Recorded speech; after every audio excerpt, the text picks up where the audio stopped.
Hello! Right, we learned that the push is one of our fundamental human movements. So I said I would offer you some tips on how to train that pushing movement.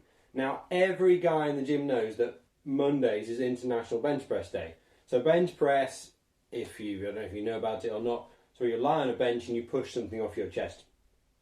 Which is okay at building strength in the push, but I think that something like a press-up is probably better, and I'm sure you've heard of a press-up. So press-up exercise is where you get yourself effectively in like in a plank position, and you drop yourself down towards the floor and back up again. So it looks something like this. So a nice straight line all the way down to the floor and then pushing back up. Now it's not an easy move to do. It's not an easy move to do correctly. So a few little things to watch out for when you're doing the press-up. And one thing I see really commonly is this. So you see how my bum's stuck out, my belly's down, and that's just a sign that I haven't engaged my core properly. So I would recommend having your feet together, squeezing your bum and tucking your tailbone under like that and squeezing your abs just to get you nice and straight. Otherwise, you can imagine all your core muscles, your lower back's bent and everything's kind of sagging down in the middle. So you're losing a bit of the benefit of the press up, which is, as I said before, a moving plank position. We all know a plank is brilliant at building a rock solid, strong core around here. So you may as well get all the benefit you can out of it. But press ups are hard to do all the way up and down from a straight position. So sometimes if you don't have anything at all, then you can maybe do a press up on your knees like this, dropping yourself down and just shortening that lever up and down. Again, keeping that tailbone tucked under. But I would recommend changing that, doing it differently and raising the platform up where you have your hands. So you can imagine, say, if this was a sideboard or a chair, I'm raising the platform and dropping myself down into my press-up like that.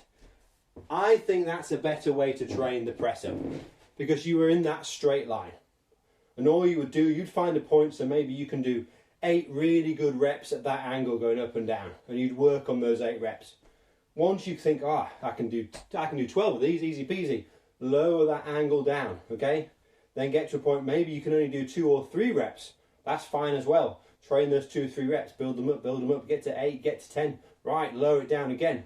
Train up and down, and eventually you will get to the floor. And I think that has a better translation to the actual press-up, because the actual press-up, you are straight, okay? Other pushing movements, so we're pushing straight in front of our chest.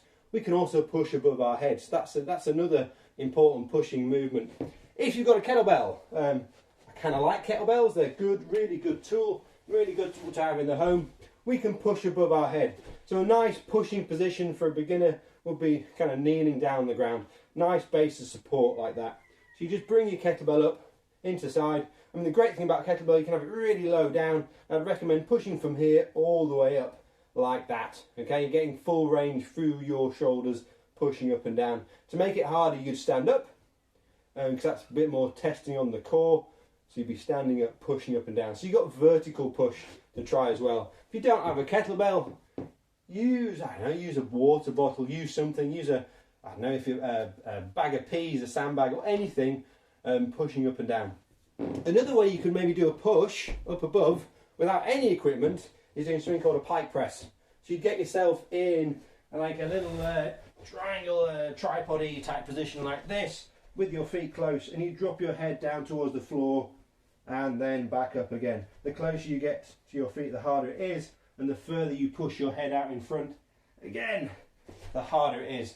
So that would be a way of training the push without overhead push, I might add, without any equipment. That's really good for things like handstand strength, things like that. Another pushing movement, you could do a push without any movement at all. So one of my favourites is the little frog stand. So hands down the ground, elbows into knees, balancing like this. So I'm not moving at all, but I'm holding a pushing position. So I use those a lot for training. I'm trying to do a handstand, a good handstand.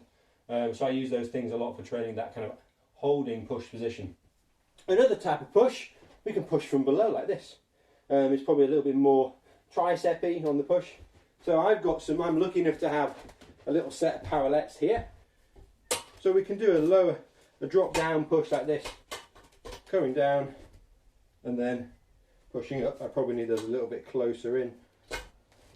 Dropping down, pushing up, dropping down, pushing up. It's like a tricep dip.